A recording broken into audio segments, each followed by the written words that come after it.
ನಮಸ್ಕಾರ ಎಲ್ಲರಿಗೂ. ನಾನು ಡಾಕ್ಟರ್ ಎಸ್ ಸಮೀರ್ ಪಾಷಾ, ರಾಜ್ಯಶಾಸ್ತ್ರದ ಸಹಾಯಕ ಪ್ರಾಧ್ಯಾಪಕರು, ಸರ್ಕಾರಿ ಪ್ರಥಮ ದರ್ಜೆ ಕಾಲೇಜು ದೇವನಹಳ್ಳಿ. ಈ ಆನ್ಲೈನ್ ತರಗತಿಯಲ್ಲಿ ನಾನು ಬೆಂಗಳೂರು ಉತ್ತರ ವಿಶ್ವವಿದ್ಯಾಲಯಕ್ಕೆ ಸಂಬಂಧಪಟ್ಟಂತಹ ತೃತೀಯ ಸೆಮಿಸ್ಟರ್ BA ರಾಜ್ಯಶಾಸ್ತ್ರ ಪತ್ರಿಕೆ 3 ಪತ್ರಿಕೆಯ ಹೆಸರು ಸಾರ್ವಜನಿಕ ಆಡಳಿತ ಪ್ರಕ್ರಿಯೆಗಳು. ಇದರ ಮೊದಲನೇ ಮಾಡ್ಯೂಲ್ನ 9ನೇ ಅಧಿವೇಶನನ ಈ ವಿಡಿಯೋ ಮುಖಾಂತರ ವಿವರಿಸ್ತಾ ಇದ್ದೀನಿ.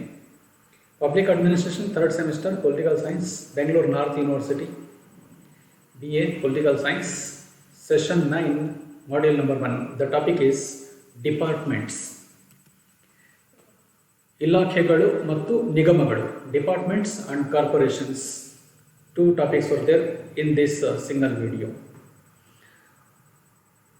In public administration, the word department means the biggest blocks or compartments into which the work of the government is divided, that is department.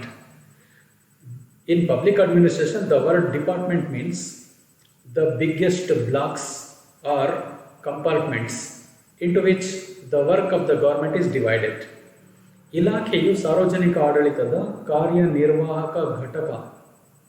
ಇಲಾಖೆ ಎಂಬ ಪದ ಬೃಹತ್ ವಸ್ತುವಿನ ಅಥವಾ ಆಡಳಿತದ ಒಂದು ಭಾಗ ಅಥವಾ ಅಂಶ ಆಗಿರುತ್ತೆ. ಹಾಗೂ ಇದನ್ನು ಆಡಳಿತ ಕಚೇರಿ, ಸಂಸ್ಥೆ, ಸಮಿತಿ ಎಂಬುದಾಗಿಯೂ ಕರೆಯಬಹುದು.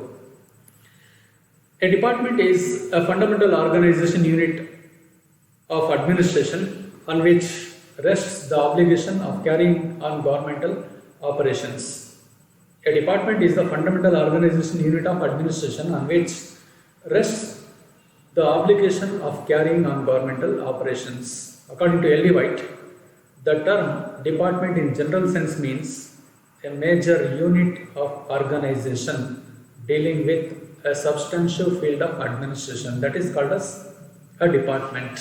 Once again I repeat the quotation given from L.D. White concerned with the meaning of department.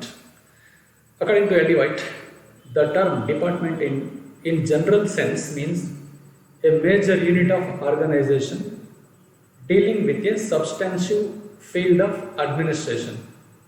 L.D. White ಪ್ರಕಾರ ಇಲಾಖೆಯು ಸಂಘಟನೆಯ ಒಂದು ಪ್ರಮುಖ ಭಾಗವಾಗಿದ್ದು ನಿಗದಿಪಡಿಸಿದ ನಿರ್ದಿಷ್ಟ ಕಾರ್ಯ ನಿರ್ವಹಿಸೋದಕ್ಕೋಸ್ಕರನೇ ಅಸ್ತಿತ್ವದಲ್ಲಿರುತ್ತೆ. ಇಲಾಖೆ ಸಂಘಟನೆಯ ಒಂದು ಪ್ರಮುಖ ಭಾಗ ಅಷ್ಟೇ, ಅದು ನಿಗದಿಪಡಿಸಿದ ಕೆಲಸನ ನಿರ್ವಹಿಸುತ್ತೆ. ಪ್ರಿನ್ಸಿಪಲ್ಸ್ ಆಫ್ ಆರ್ಗನೈಸೇಷನ್, ಇಲಾಖೆಯ ತತ್ವಗಳೇನು ಅಂತ. Luther Gulick describes the principles of departments in 4 letters, namely 4 P letters. Luther Gulick ರವರು ಇಲಾಖೆಗಳ ತತ್ವಗಳನ್ನು 4 P ಎಂಬ ಅಕ್ಷರಗಳಲ್ಲಿ ವಿವರಿಸಿದ್ದಾರೆ. ಅವುಗಳಂತ ಹೇಳಿದ್ರೆ, ನಂಬರ್ 1 ಪರ್ಪಸ್, ಮೊದಲನೇ P ಅಥವಾ ಫಂಕ್ಷನ್ ಪ್ರಿನ್ಸಿಪಲ್. ಪರ್ಪಸ್ ಅಂದರೆ ಕಾರ್ಯ ಅಥವಾ ಉದ್ದೇಶದ ತತ್ವ, ಮೊದಲನೇ P. ಎರಡನೇದಾಗಿ ಪ್ರೋಸೆಸ್ ಪ್ರಿನ್ಸಿಪಲ್, ಕೌಶಲ್ಯತಾ ತತ್ವ. 2ನೇ P ಅಕ್ಷರ ಪ್ರೋಸೆಸ್ ಅನ್ನು ಸೂಚಿಸುತ್ತೆ. 3ನೇ P ಅನ್ನೋ ಅಕ್ಷರ ಪರ್ಸನ್ಸ್ ಆರ್ ಕ್ಲೈಂಟೆಲ್ ಪ್ರಿನ್ಸಿಪಲ್, ಕಕ್ಷಿಗಾರ ಅಥವಾ ಫಲಾನುಭವಿ ತತ್ವ. 4ನೇದಾಗಿ place or area or geographical principle. Place 4ನೇ P ಅಕ್ಷರ ಪ್ರಾದೇಶಿಕ ಅಥವಾ ಭೌಗೋಳಿಕ ತತ್ವ. ಮೊದಲನೇದಾಗಿ ಕಾರ್ಯ ಅಥವಾ ಉದ್ದೇಶದ ತತ್ವ, 2ನೇದಾಗಿ ಕೌಶಲ್ಯದ ತತ್ವ, 3ನೇದಾಗಿ ಕಕ್ಷಿಗಾರ ಅಥವಾ ಫಲಾನುಭವಿ ತತ್ವ, 4ನೇದಾಗಿ ಪ್ಲೇಸ್ ಆರ್ ಏರಿಯಾ ಅಥವಾ ಜಿಯೋಗ್ರಫಿಕಲ್ ಪ್ರಿನ್ಸಿಪಲ್, ಪ್ರಾದೇಶಿಕ ಅಥವಾ ಭೌಗೋಳಿಕ ತತ್ವ. ಈ ರೀತಿ 4 P ಅಕ್ಷರಗಳಲ್ಲಿ ಅವರು ವಿವರಿಸಿದ್ದಾರೆ. ಈಗ ಇಲಾಖೆ ಅಂದರೆ ಬೃಹತ್ ಆಡಳಿತದ ಒಂದು ಭಾಗ ಅಷ್ಟೇ. It is a unit of administration, that is called as department. Administration may be divided into various units. One of the unit may be called as a department. ಈಗ ಇದರ ಅನುಕೂಲಗಳೇನು ಅನ್ನೋದನ್ನು ನೋಡೋದಾದ್ರೆ, ಇಲಾಖೆಗಳನ್ನು ಸೃಷ್ಟಿ ಮಾಡೋದ್ರಿಂದ ಉಂಟಾಗ್ತಕ್ಕಂಥ ಅನುಕೂಲಗಳು. ಡಿವಿಷನ್ ಆಫ್ ವರ್ಕ್, ಅಧಿಕಾರದ ವಿಭಜನೆನ ಕಾಣ್ಬೋದು. ಎಲ್ಲ ಅಧಿಕಾರನ ಒಬ್ಬರಿಗೆ ಕೊಟ್ಟರೆ ಯಾರೂ ಅಧಿಕಾರನ ನಿರ್ವಹಿಸೋಕ್ಕಾಗೋದಿಲ್ಲ. ಹಾಗಾಗಿ ಅಧಿಕಾರನ ಆಡಳಿತದ ಅನುಕೂಲಕ್ಕೋಸ್ಕರ ವಿವಿಧ ವ್ಯಕ್ತಿಗಳಿಗೆ, ಗುಂಪುಗಳಿಗೆ, ಸಂಸ್ಥೆಗಳಿಗೆ ಹಂಚ್ಬೋದು ಇಲಾಖೆಗಳ ಮೂಲಕ. ಫಾರ್ ಎಕ್ಸಾಂಪಲ್, ಈಗ ಸರ್ಕಾರ ಹಲವಾರು ಇಲಾಖೆಗಳ ಮೂಲಕ ಕಾರ್ಯನಿರ್ವಹಿಸುತ್ತೆ. ಸರ್ಕಾರ ಅಂದರೆ ಕರ್ನಾಟಕ ಎಕ್ಸಾಂಪಲ್ ತೆಗೆದುಕೊಳ್ಳೋದಾದ್ರೆ ಮುಖ್ಯಮಂತ್ರಿ ಒಬ್ಬರೇ ಇಡೀ ಕರ್ನಾಟಕದ ಆಡಳಿತ ನೋಡ್ಕೊಳ್ಳೋಕ್ಕಾಗೋದಿಲ್ಲ. ಅವ್ರ ಜೊತೆಗೆ ಮಂತ್ರಿಮಂಡಲ ಇರುತ್ತೆ. ಆ ಮಂತ್ರಿಮಂಡಲದಲ್ಲಿ ಇರ್ತಕ್ಕಂಥ ಪ್ರತಿಯೊಬ್ಬ ಮಂತ್ರಿಗೆ ಒಂದೊಂದು ಇಲಾಖೆ ಕೊಟ್ಟಿರ್ಬೋದು, ಸಹಾಯಕ ಖಾತೆ ಕೊಟ್ಟಿರ್ಬೋದು.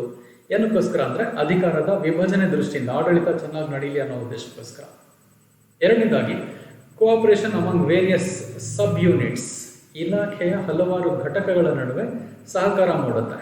ಮೂರನೇದಾಗಿ ಡಿಸೆಂಟ್ರಲೈಸೇಷನ್ ಆಫ್ ಅಡ್ಮಿನಿಸ್ಟ್ರೇಟಿವ್ ವರ್ಕ್, ಆಡಳಿತ ಕಾರ್ಯಗಳ ವಿಕೇಂದ್ರೀಕರಣ ಉಂಟಾಗುತ್ತೆ. ಯಾಕೆ ಬೇಕು ಅಂತ ಹೇಳಿದ್ರೆ ಆಡಳಿತ ಕಾರ್ಯಗಳೇನಾದರೂ ಕೇಂದ್ರೀಕರಣ ಆಗಿ ಒಬ್ಬರಿಗೆ ಸೇರಿದ್ರೆ ಬರ್ಡನ್ ಜಾಸ್ತಿ ಆಗುತ್ತೆ, ಆಡಳಿತ ಕಾರ್ಯ ಯಾರು ಹೆಚ್ಚಾಗಿ ನಿರ್ವಹಿಸೋಕ್ಕಾಗೋದಿಲ್ಲ. ಹಾಗಾಗಿ ಡಿಸೆಂಟ್ರಲೈಸೇಷನ್ ಆಫ್ ಅಡ್ಮಿನಿಸ್ಟ್ರೇಷನ್ ವರ್ಕ್ ಬೇಕಾಗುತ್ತೆ. ಇದಕ್ಕೋಸ್ಕರ ಇಲಾಖೆಗಳು ಅನುಕೂಲ ಸಹಾಯ ಮಾಡುತ್ತವೆ. Formulation and implementation of proper administrative work may be done by the help of departments. ಆಡಳಿತ ಕಾರ್ಯಗಳ ನಿರೂಪಣೆ ಹಾಗೂ ಅನುಷ್ಠಾನ ತುಂಬ ಸುಲಭವಾಗುತ್ತೆ ಇಲಾಖೆಗಳಿಂದ. Proper control over administration can be maintained through departments.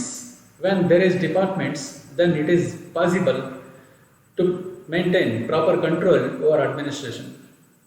ಆಡಳಿತದ ಮೇಲೆ ಸೂಕ್ತ ನಿಯಂತ್ರಣ ಸಾಧಿಸಲು ಸಾಧ್ಯ ಆಗುತ್ತೆ.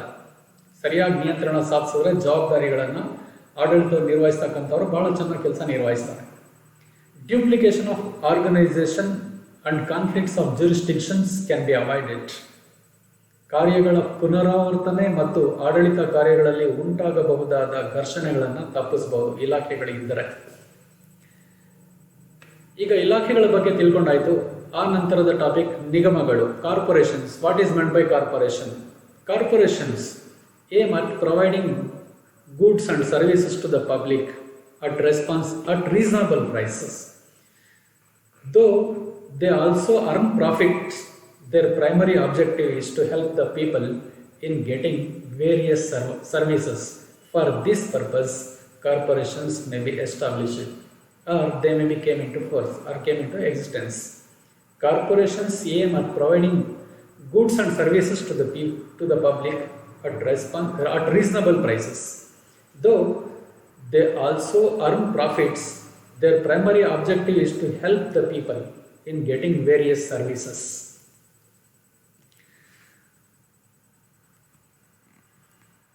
ಸಾರ್ವಜನಿಕ ನಿಗಮವನ್ನು ಪ್ರೊಫೆಸರ್ ರಾಬ್ಸನ್ ರವರು ರಾಜಕೀಯ ಸಂಘಟನೆ ಮತ್ತು ಸಂವಿಧಾನಾತ್ಮಕ ಕಾರ್ಯಾಚರಣೆಯಲ್ಲಿನ ಪ್ರಮುಖ ಸಾಧನಗಳಲ್ಲಿ ಒಂದಾಗಿದೆ ಅಂತ ಹೇಳ್ತಾರೆ. ಪ್ರೊಫೆಸರ್ ರಾಬ್ಸನ್ ರಾಜಕೀಯ ಸಂಘಟನೆ ಮತ್ತು ಸಂವಿಧಾನಾತ್ಮಕ ಕಾರ್ಯಾಚರಣೆಯಲ್ಲಿನ ಪ್ರಮುಖ ಸಾಧನಗಳಲ್ಲಿ ಇದು ಒಂದು ಕಾರ್ಪೊರೇಷನ್ ಅಂತ. The public corporation is described by professor Robson as one of the most important achievements in political organization and constitutional campaigns.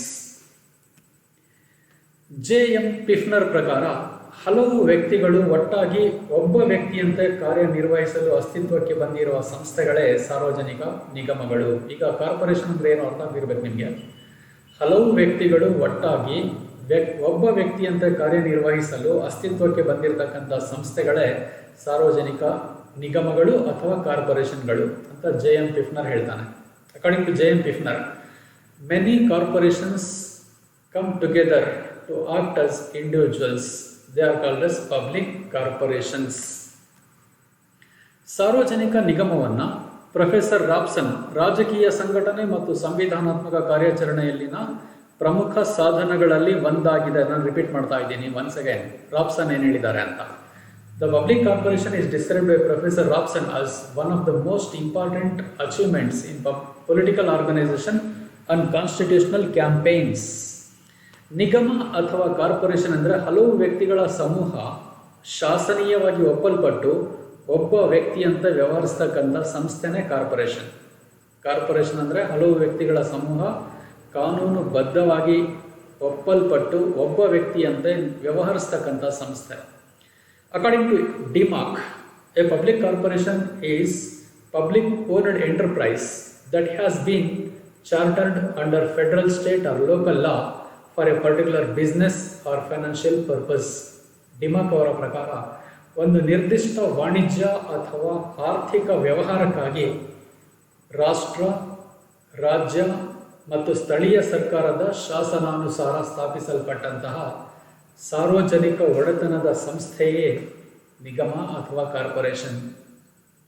Corporation ಸರ್ಕಾರದ ಒಡೆತನದ ಸಂಸ್ಥೆ ಆಗಿರುತ್ತೆ. ಒಂದು ನಿರ್ದಿಷ್ಟ ವಾಣಿಜ್ಯ ಅಥವಾ ಆರ್ಥಿಕ ವ್ಯವಹಾರಕ್ಕೋಸ್ಕರ ರಾಷ್ಟ್ರ, ರಾಜ್ಯ ಅಥವಾ ಸ್ಥಳೀಯ ಸರ್ಕಾರದ ಕಾನೂನಿಗನುಸಾರವಾಗಿ ಸ್ಥಾಪಿಸಲ್ಪಟ್ಟಿರುತ್ತೆ ಮತ್ತು ಸಾರ್ವಜನಿಕರಿಗೆ ಸೇವೆಯನ್ನು ಸಲ್ಲಿಸುವ ಉದ್ದೇಶ ಇದು ಹೊಂದಿರುತ್ತೆ. ಇದರ ಮೇಲೆ ಸರ್ಕಾರದ ನಿಯಂತ್ರಣ ಕಾನೂನುಬದ್ಧವಾಗಿರುತ್ತದೆ. ಇದನ್ನೇ ಕಾರ್ಪೊರೇಷನ್ ಅಂತ ಕರೀತಾರೆ. ಕಾರ್ಪೊರೇಷನ್ಗಳ ಲಕ್ಷಣಗಳೇನು ಅಂತ, characteristics of public corporations.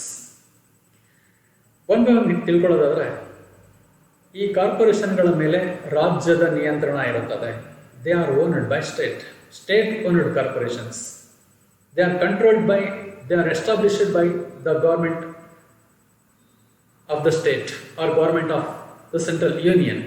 State owned they R.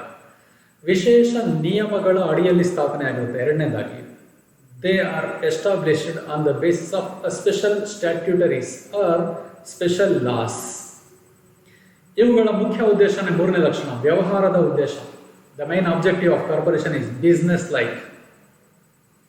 Number 4 is they have own finance, their own finance. ಹಣಕಾಸಿನ ವಿಷಯದಲ್ಲಿ ಸ್ವಾಯತ್ತತೆಯನ್ನು ಹೊಂದಿರುತ್ತವೆ ಅವು. ಮೊದಲನೇದಾಗಿ ರಾಜ್ಯದ ನಿಯಂತ್ರಣ ಇರುತ್ತೆ. ಎರಡನೇದಾಗಿ ವಿಶೇಷ ನಿಯಮಗಳ ಅಡಿಯಲ್ಲಿ ಅವುಗಳು ಸ್ಥಾಪನೆ ಆಗಿರುತ್ತವೆ.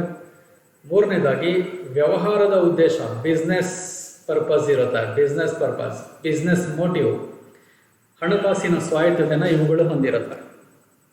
Administrative freedom, 5th characteristics. ಆಡಳಿತಾತ್ಮಕ ಸ್ವಾಯತ್ತತೆ ಇರುತ್ತೆ. ಅವುಗಳ ಕಾರ್ಪೊರೇಷನ್ಗಳ ಆಡಳಿತಕ್ಕೆ ಸಂಬಂಧಪಟ್ಟಂತೆ ಅವುಗಳು ಆಡಳಿತಾತ್ಮಕ ಸ್ವಾಯತ್ತತೆಯನ್ನು ಪಡೆದಿರುತ್ತವೆ. ಮತ್ತು 6ನೇದಾಗಿ ಸ್ವಂತ ಸಿಬ್ಬಂದಿಯನ್ನು ಹೊಂದಿರುತ್ತೆ. Own personnel, they have maintained, they can recruit, they can supervise, they can control them. 7ನೇದಾಗಿ ನಾನ್ ರೆಗ್ಯುಲೇಟರಿ, ಅವುಗಳ ಮೇಲೆ ನಿರ್ಬಂಧಗಳೇನು ಹೆಚ್ಚಾಗಿ ಇರೋದಿಲ್ಲ. ಇದನ್ನೇ ಕಾರ್ಪೊರೇಷನ್ಗಳು ಅಂತ ಕರೀತಾರೆ. Thank you.